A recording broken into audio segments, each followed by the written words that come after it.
Hello बच्चों, कैसे हो आप लोग।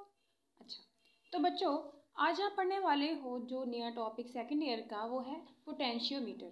ठीक है, तो बेसिकली पोटेंशियोमीटर हम यूज़ किस लिए करते हैं। ठीक है, पोटेंशियोमीटर हम यूज़ करते हैं बेसिकली किसी भी सर्किट में कोई भी अप्लायंस है उसके अलोंग पोटेंशियल ड्रॉप फाइंड करने के लिए, यानी उसके अलोंग उसके जो किनारे हैं उसके सिरों पर पोटेंशियल डिफरेंस फाइंड करने के लिए।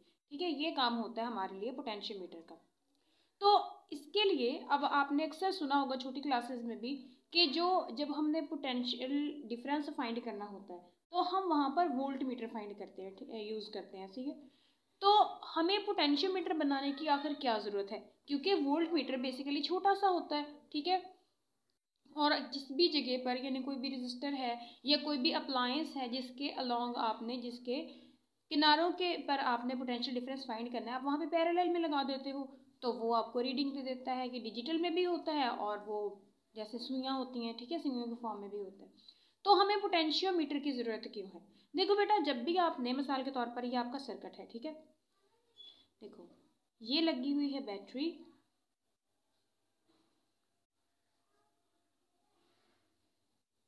यहाँ पर लगा हुआ है बल्ब। ठीक है, समझो ये बल्ब है। अब आप चाहते हो कि मुझे पता चले कि इस बल्ब के अलोंग यानी इसके जो किनारे हैं यहाँ पर पोटेंशियल डिफरेंस कितना है। ये है आपका बल्ब। ठीक है, तो पोटेंशियल डिफरेंस लिखने के लिए आप क्या करते हो कि यहाँ पर एक पोटेंशियल वोल्ट मीटर लगा देते हो। ठीक है, और वो छोटा सा होता है, ज़्यादातर वही यूज़ किया जाता है। ठीक है, पैरेलल में लगा देते हो। अब ये वोल्ट मीटर है समझो आपका। अब ये वोल्ट मीटर जो होता है ना, इसकी रेजिस्टेंस हाईएस्ट होती है, मैक्सिमम रेजिस्टेंस होती है, बहुत ज़्यादा होती है। अब इसकी मैक्सिमम रेजिस्टेंस क्यों होती है। मैक्सिमम रेजिस्टेंस इसकी इस वजह से होती है ताकि इसके अंदर से यानी इस पाथ में से कोई भी करंट पास ना कर सके।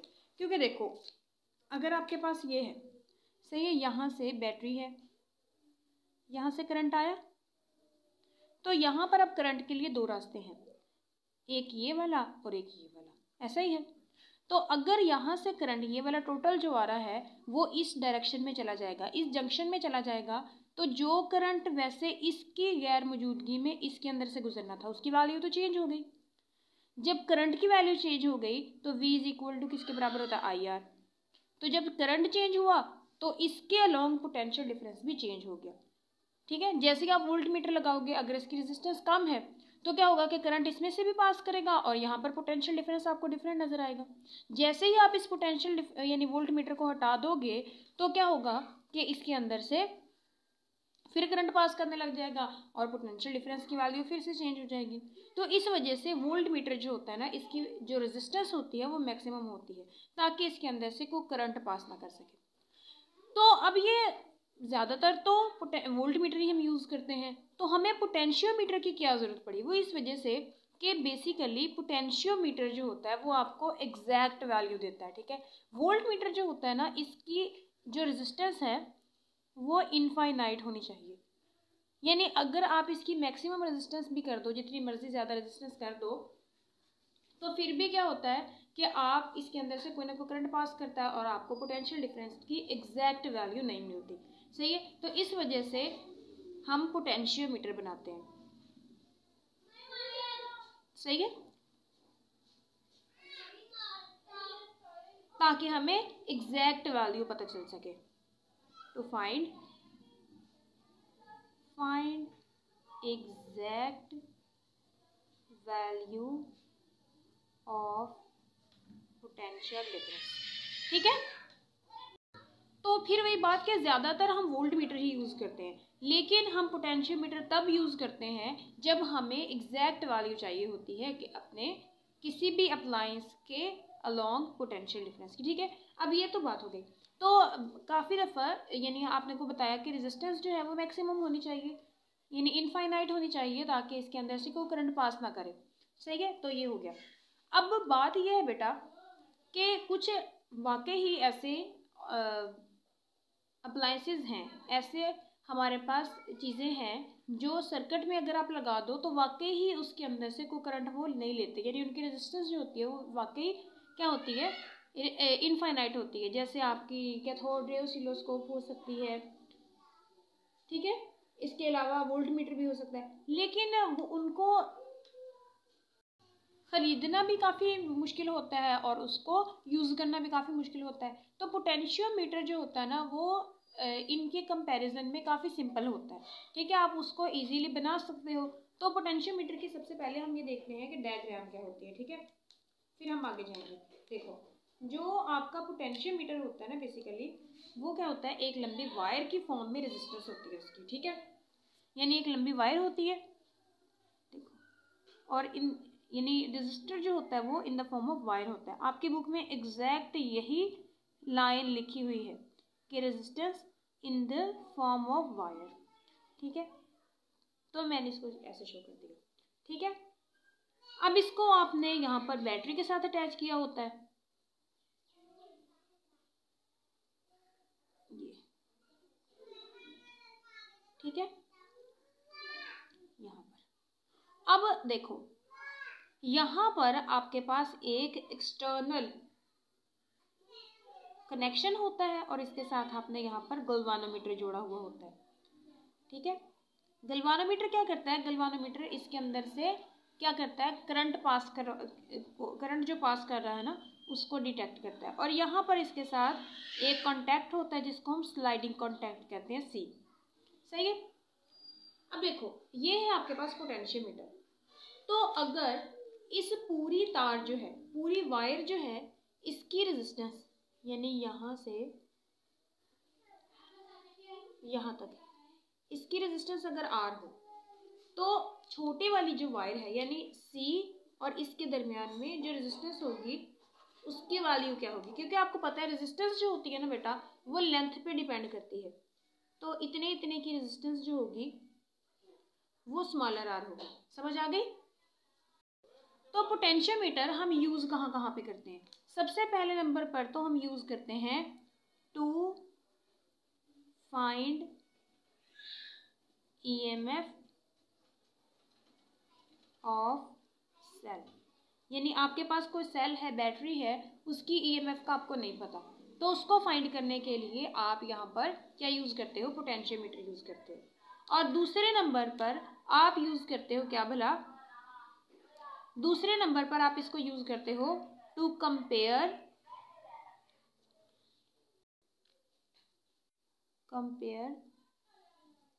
ईएमएफ ऑफ टू सेल्स, ठीक है। इसके अलावा इसका एक तीसरा फंक्शन भी होता है, तीसरा यूज़ भी होता है जो आज आपने यहाँ पे पढ़ना तो नहीं है लेकिन फिर भी, तो इसको हम यूज़ करते हैं इंटरनल रेजिस्टेंस फाइंड करने के लिए, to find internal resistance of cell. तो ऊपर वाले ये वाले जो हैं ये तो आपने पढ़ने हैं आज, लेकिन ये जो थर्ड वाला है ये आपके बुक में नहीं है, सिलेबस में नहीं है, तो इसको भी हम आज डिस्कस नहीं करेंगे, हम सिर्फ इनको डिस्कस करेंगे, ठीक है। तो यहाँ पर देखो बेटा, ये है आपके पास आपका इंस्ट्रूमेंट और ये है स्लाइडिंग कॉन्टैक्ट, यानी इस सी को उठाकर आप इधर भी ले जा सकते हो, इधर भी ले जा सकते हो, यानी आपकी मर्जी है, ठीक है। अब देखो, आपकी बैटरी जो है ये वाली है, ठीक है, आपकी बुक में इस वाले पॉइंट को उन्होंने ए का नाम दिया हुआ है, इस वाले को बी का नाम दिया हुआ है, ठीक है, और ये इसकी ईएमएफ ई है, ओके। तो बच्चे ये वाली जो है ना, ये वाली इसकी लेंथ तो फिक्स है, इसको तो आप चेंज नहीं कर सकते। चेंज आप किसको कर सकते हो, इस आर को चेंज कर सकते हो, ठीक है। तो जैसे जैसे सी जो है वो बी की तरफ मूव करेगा वैसे वैसे इस आर की लेंथ क्या हो जाएगी, इंक्रीज करती जाएगी, और इंक्रीज करते करते ये मैक्सिमम हो जाएगी जब आपका ये स्लाइडिंग कॉन्टैक्ट, सही है। तो यहाँ पर जब आपका ये स्लाइडिंग कॉन्टैक्ट मूव करते करते बी पर आ जाएगा यहाँ पर, तो फिर क्या होगा, ये आर इसके आर के बराबर हो जाएगा और यहाँ पर रेजिस्टेंस जो होगी वो मैक्सिमम हो जाएगी। और जैसे जैसे सी जो है वो ए की तरफ जाएगा ये आर की वैल्यू कम होती जाएगी, कम होती जाएगी, और जैसे ही ये सी उठकर यहाँ पर आएगा तो आर की वैल्यू कितनी रह जाएगी, 0 रह जाएगी, ठीक है।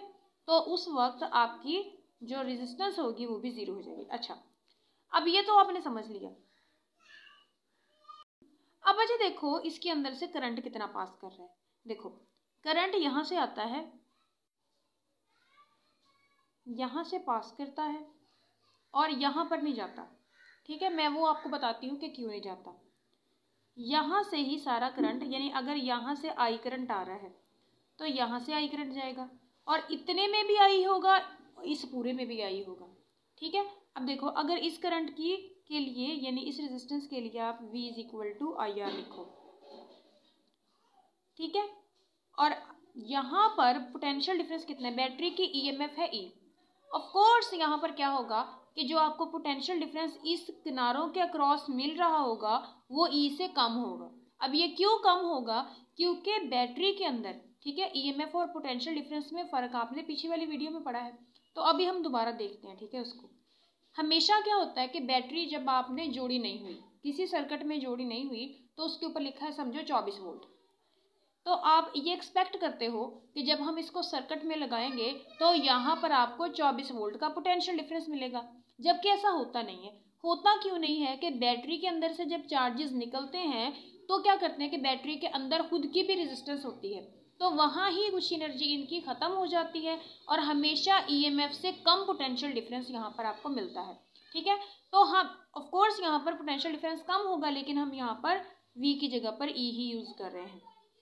E is equal to I R. ठीक है, और I कितना हो जाएगा, E बाई आर। यही हो गया ना इस बड़े वाले रेजिस्टर के लिए। अब आपने क्या करना है, इस छोटे वाले के लिए भी इसकी इक्वेशन लिख लो। ठीक है, इस छोटे वाले में देखो क्या होगा, कितना पोटेंशियल डिफरेंस होगा, E इज इक्वल टू आई और स्मॉलर आर। आई की वैल्यू आप निकाल चुके हो, तो अगर आप इसको वैल्यू लिखना चाहो तो आई की जगह पे क्या आ जाएगा, E by R into smaller R. ठीक है, अच्छा जी, तो अब ये आपके पास आ गई इक्वेशन। इसको अगर आप E1 बोल दो, इसको E2 बोल दो, तो अब देखो अब हमारा जो मेन टॉपिक है यहाँ पर वो है पोटेंशियोमीटर को यूज़ करते हुए सबसे पहले आपने कंपेयर करना है क्या, सॉरी कंपेयर बाद में करना है, पहले आपने फाइंड करना है किसी अननोन ईएमएफ को। पहला पार्ट जो आपके इस टॉपिक का है वो है फाइंडिंग अननोन ईएमएफ, यानी आपके पास कोई सेल है उसकी ईएमएफ का आपको नहीं पता। ठीक है, आप चाहते हो कि उसको फाइंड किया जाए पोटेंशियोमीटर को यूज़ करते हुए। तो सबसे पहले हम क्या करते हैं कि देखो ये पोटेंशियोमीटर तो है ही है,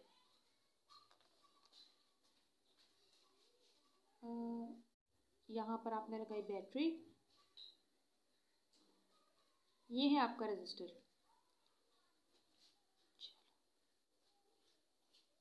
इसको ये क्योंकि बड़ा है, इसके लेंथ ज़्यादा है, तो ये इतना है बेटा, होती ये वायर ही है बेसिकली।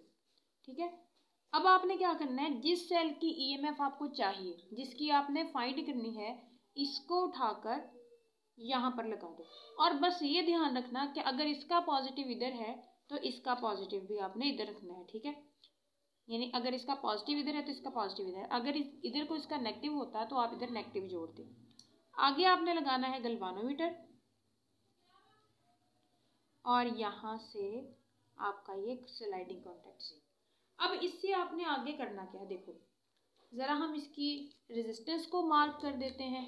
तो इस टोटल जो है पूरे का पूरा टोटल, इसकी रेजिस्टेंस है R, सही है, और C और यानी यहाँ से यहाँ तक जो है इसकी रेजिस्टेंस जो है वो छोटा वाला R है, यानी यहाँ से यहाँ तक ये स्मॉलर R है, सही है।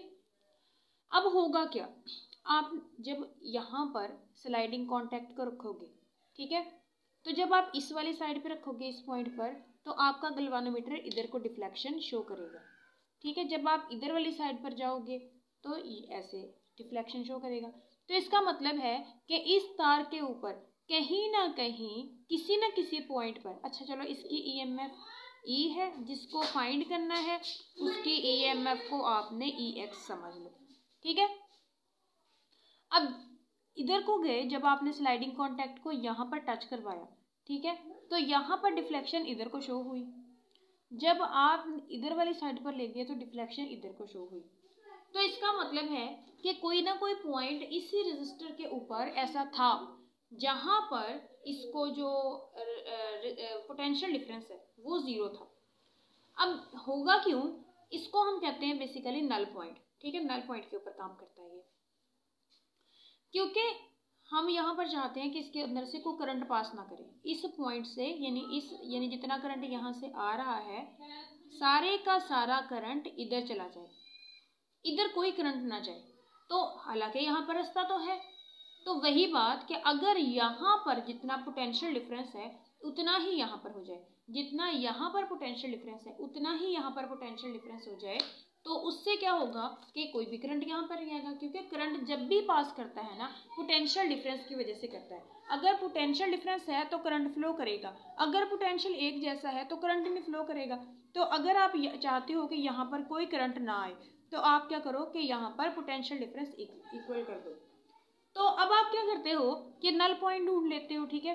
अब इसका पोटेंशियल डिफरेंस बराबर कैसे होगा, देखो इस बैटरी की वजह से यहाँ पर समझो इसका पोटेंशियल डिफरेंस है, यानी ये आपको पोटेंशियल डिफरेंस दे रही है V, सही है। तो यहाँ पर 0 होगा, यहाँ पर V होगा, सॉरी नेगेटिव वाली साइड पे 0 और यहाँ पर V, ओके।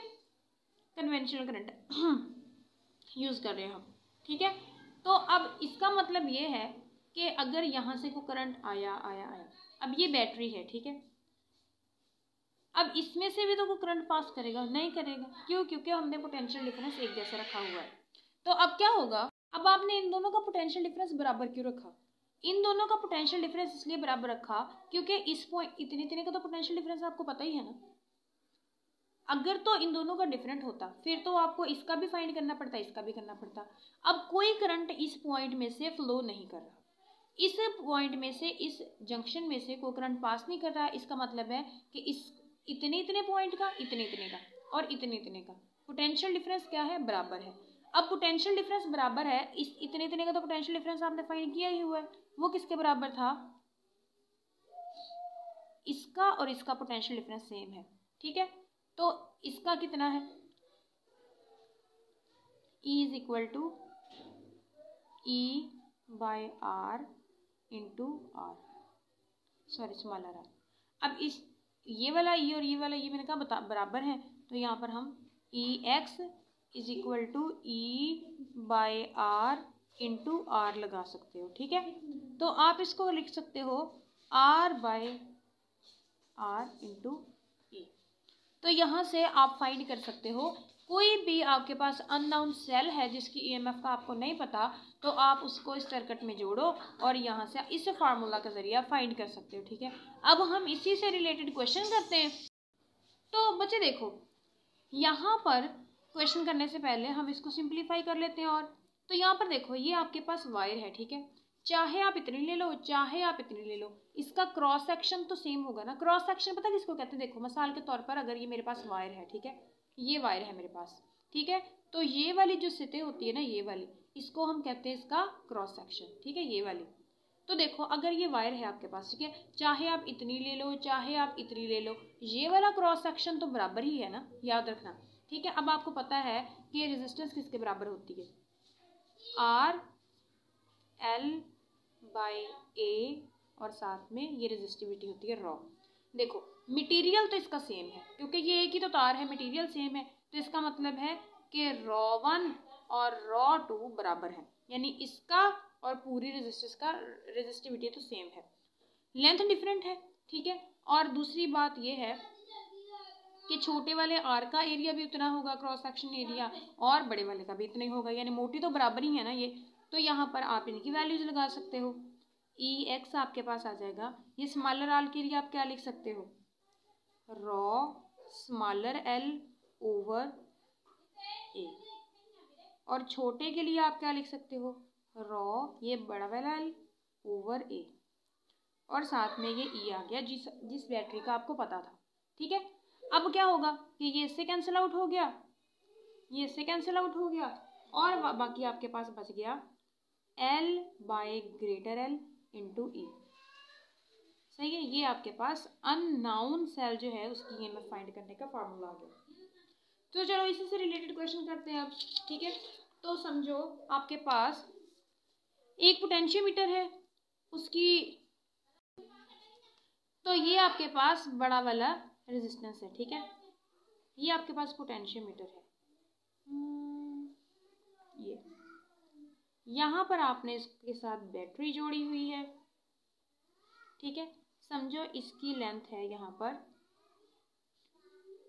20 मीटर। सही है, और आपने एक सेल लगाया हुआ है यहाँ पर। ठीक है, साथ में गैल्वानोमीटर जोड़ा हुआ है और आपने इसको सेट किया हुआ है नल पॉइंट पर, यानी इस पॉइंट पर जो गैल्वानोमीटर है वो कोई डिफ्लेक्शन नहीं दे रहा। तो जिस पॉइंट पर वो डिफ्लेक्शन नहीं दे रहा उससे पीछे पीछे वाली इतनी वाली जो है उसकी लेंथ है जी 10 मीटर। ठीक है, और ये ईएमएफ आपको बताई हुई है बैटरी की 24 वोल्ट है और पूछा जाता है कि इसकी बताइए। ठीक है, तो अब आपने क्या करना है, EX किसके बराबर होता है, लेंथ, इसकी टोटल लेंथ ओवर जितनी आपके पास ये है, sorry smaller length over total length और साथ में आपकी ईएमएफ। अब ये छोटी वाली लेंथ आपके पास कितनी है 10, बड़ी वाली कितनी है 20 मीटर, और बैटरी की वैल्यू है आपके पास 24 वोल्ट। तो ये मीटर से मीटर गया, ये आ गया आपके पास 2 और ये आ गया 12। तो ये आपके पास जो सेल लगा हुआ है इसकी वैल्यू है 12 वोल्ट।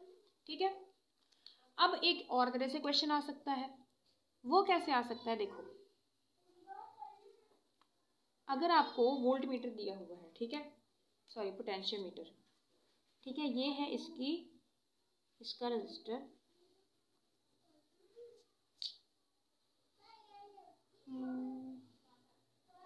ये वाला। ठीक है, इसको आपने यहाँ पर हमेशा की तरह एक बैटरी के साथ अटैच किया हुआ है।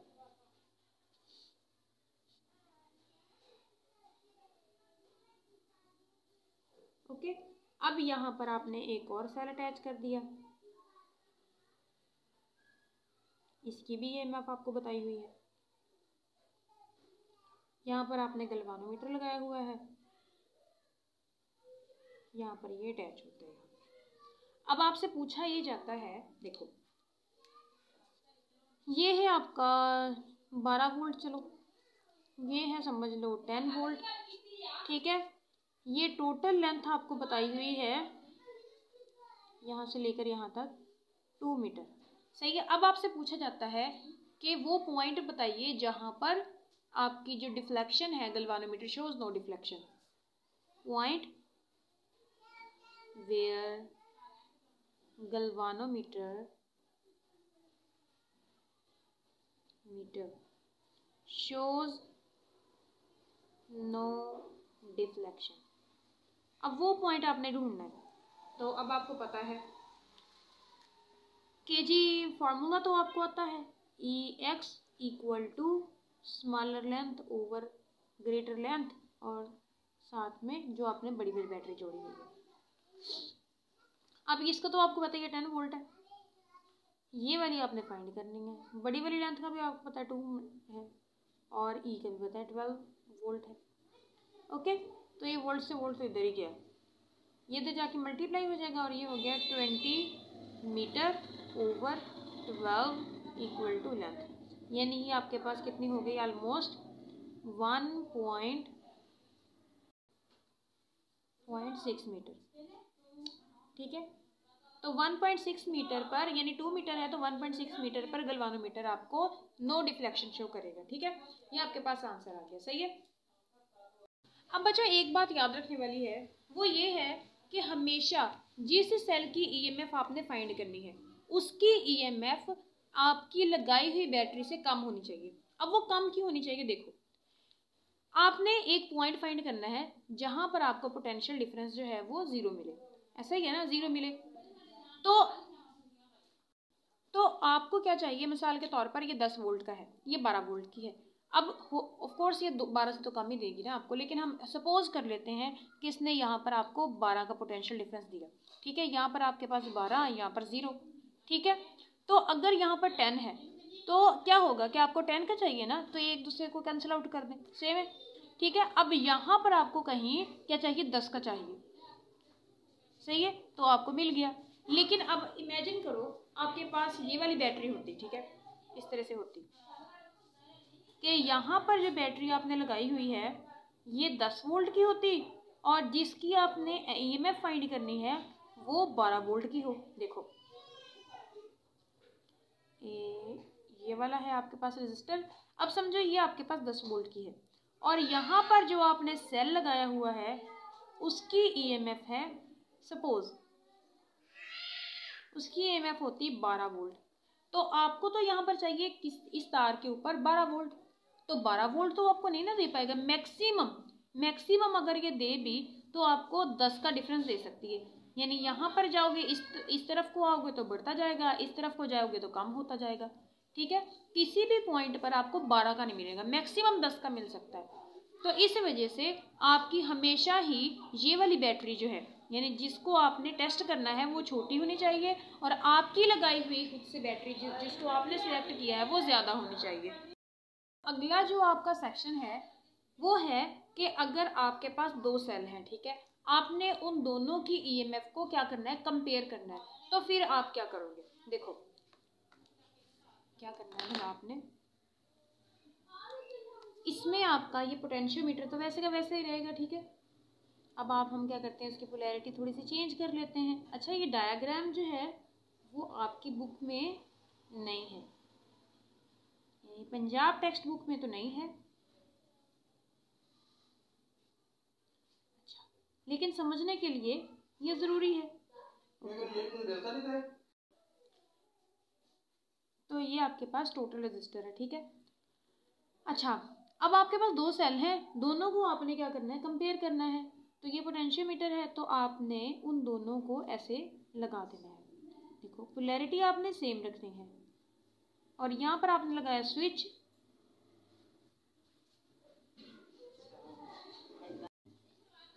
और इसी तरह से फिर आपने यहाँ पर एक सेल रखा, यानी जिसकी आपने फाइंड करनी है, सही है, और यहाँ पर भी एक स्विच लगाया, ठीक है। यहाँ पर इन दोनों को आपस में जोड़ा और यहाँ पर आपने लगा दिया गैल्वानोमीटर, ठीक है। और अब इसको घुमा लेते हैं यहाँ पर, देखो अब इसका करना आपने क्या है, पहले हम इसको नाम दे लेते हैं, ठीक है। अब इसकी ईएमएफ है E1, इसकी है E2, ठीक है। इसको चलो हम K1 कह देते हैं, इसको हम K2 कह देते हैं। अब करना इसमें भी आपने यही है, इसकी ईएमएफ तो आपको खैर पता ही है, इसको E बोल दो।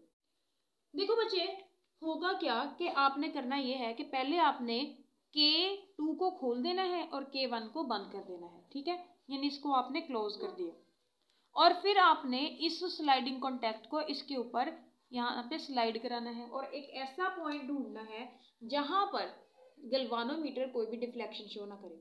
अब देखो इसको समझो ज़रा, अभी क्या है, ये वाला स्विच तो खुला है तो ये वाला सेल तो सर्किट से बाहर है ना, ये वाला तो सर्किट से बाहर है, अभी सिर्फ ये वाला सेल जो है वही सर्किट के अंदर क्या कर रहा है, रोल प्ले कर रहा है, क्योंकि इसका स्विच आपने बंद किया हुआ है, इसको निकाल दो।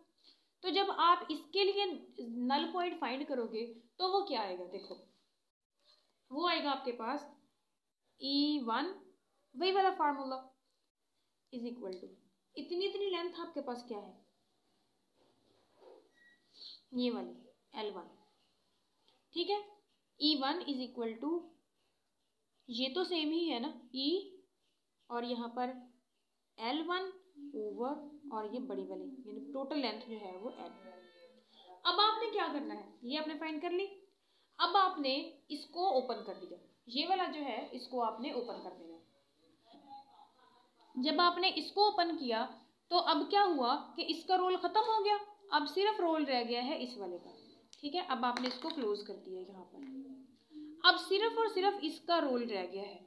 अभी आपने क्या करना है, फिर से गैल्वानोमीटर को स्लाइड करना है, गैल्वानोमीटर की ये पिन जो है इसको स्लाइड करना है और एक ऐसा पॉइंट ढूंढना है जहां पर गैल्वानोमीटर को डिफ्लेक्शन शो ना करे।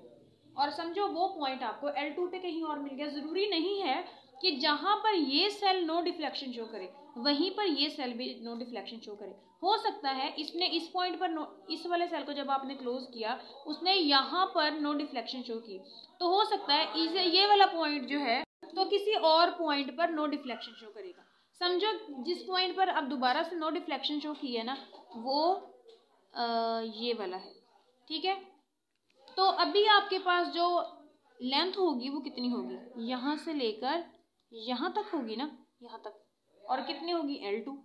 तो यहाँ पर इस सेल के लिए जो E2 आएगी वो ये तो सेम ही है दोनों में, EL2 ओवर L, सही है। अब ये आ गया आपके पास, क्योंकि टोटल लेंथ तो इस रेजिस्टर की सेम है, ना टोटल रेजिस्टेंस चेंज हो रही है ना ये E चेंज हो रहा है, चेंज क्या हो रहा है सिर्फ ये लेंथ चेंज हो रही है। अब ये दो इक्वेशंस आपके पास आ गई, इन दोनों को आपस में आपने क्या करा देना है, डिवाइड करा देना है। इन दोनों इक्वेशंस को जब आप डिवाइड कराओगे तो आपके पास क्या आएगा, देखो E1 बाय E2, इधर को जब आप इनको डिवाइड कराओगे तो ये आपके पास आ गया EL1 over L over EL2 over L। अब E से E गया, इस L से ये L गया, तो आपके पास क्या आ गया, E1 over E2 equal to L1 over L2। अब ये लेंथ तो आपको पता ही है ना, इसको आप मीटर रोल से नाप सकते हो, ठीक है। फाइंड क्या, अब देखो आपके पास इन दोनों को कंपेयर कर सकते हो। इसका मतलब ये है कि जो रेशियो है दोनों सेल्स की वो डायरेक्टली प्रोपोर्शन है इन दोनों की जो नल पॉइंट की लेंथ है उन दोनों की रेशियो के डायरेक्टली प्रोपोर्शन है। अब सिर्फ कंपेयर करने के लिए ही इसको यूज नहीं कर सकते, आप इसको इसके साथ साथ यूज कर सकते हो। अच्छा जी, तो आप इसको यूज कर सकते हो किसी अननोन ईएमएफ को भी, यानी अगर आपको एक सेल पता था, ठीक है, तो दूसरे सेल की फाइंड करनी थी तो यहीं से फाइंड कर लो, ठीक है। जैसे हम यहाँ पर फाइंड कर सकते हैं, कैसे, छोटा सा क्वेश्चन कर लेते हैं। समझो आपके पास E1 है 20 वोल्ट, E2 आपने फाइंड करना है, L2 है आपके पास जी क्या रखूं 22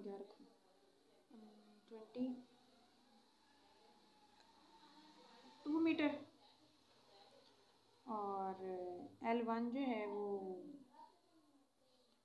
चलो 10 मीटर रख लो। चलो इसी से हम क्वेश्चन कर लेते हैं आगे, सही है। तो E1 की जगह पे ये 20 वोल्ट ओवर E2 की जगह पे E2 वैसे का वैसे ही, L1 की जगह पर 10 मीटर, L2 की जगह पर 2 मीटर। तो ये आपके पास क्या आया, 5 और 5 4 बार 20, तो 4 इक्वल टू E2, ठीक है। इस तरह से आप फाइंड कर सकते हो, सही है। तो ये था बच्चों आज का आपका टॉपिक लेक्चर। होप सो कि आपका पोटेंशियोमीटर का सारा कॉन्सेप्ट क्लियर हो गया होगा। मिलते हैं अगले लेक्चर में जिसमें हम इस सारे चैप्टर के न्यूमेरिकल्स करेंगे। तब तक के लिए आप अपना ख्याल रखना। अल्लाह हाफिज़।